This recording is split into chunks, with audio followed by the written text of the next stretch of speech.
తెలుగుదేశం ప్రభుత్వం వచ్చిన దగ్గర నుంచి కూడా ఒక రకమైన దుష్ప్రచారాలు మా పైన, ప్రత్యేకించి రాజమండ్రిలో ఒక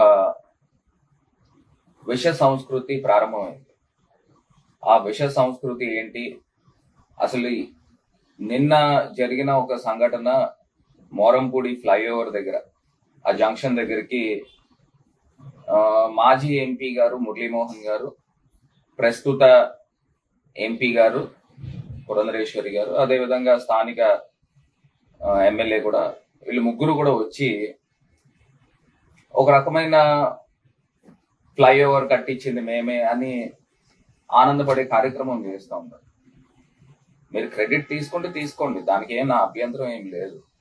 కాకపోతే ఫస్ట్ అంశాల గురించి వారీగా అక్కడ ఉన్న ముగ్గురికి కూడా ఏమీ తెలియదు. అసలు నేషనల్ హైవే తాలూకా శాంక్షన్స్ ఎట్లాగైతాయి ఏంటి అనే అంశాల గురించి, అంటే విత్ డ్యూ రెస్పెక్ట్, ఎందుకంటే మురళీమోహన్ గారు ఫాదర్ ఫిగర్ లాంటి వాళ్ళు, అదేవిధంగా పురంధరేశ్వరి గారు కూడా ఒక మాతృమూర్తి లాగే. నేను వాళ్ళిద్దరిని ఆ రకమైన గౌరవం ఇస్తాను.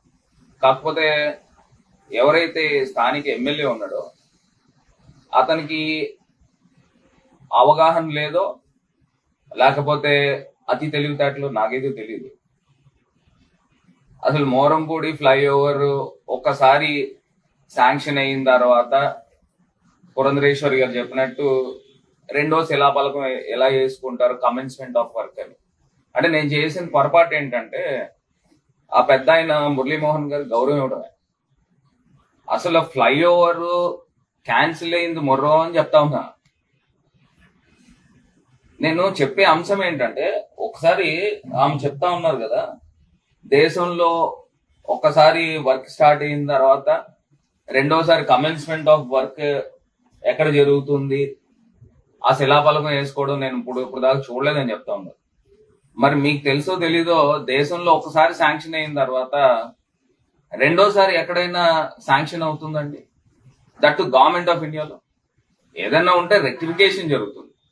ఇవాళ మోరంపూడి ఫ్లైఓవర్ దగ్గరకు వచ్చేసరికి 29/3/2022 మొత్తం ఒక 5 ఫ్లైఓవర్లు, Jonnada flyover, Undarajavaram flyover, Tetali flyover, అదేవిధంగా కైకవరం ఫ్లైఓవర్, మోరంపూడి ఫ్లైఓవర్, 5 ఫ్లైఓవర్లు శాంక్షన్ అయినాయండి.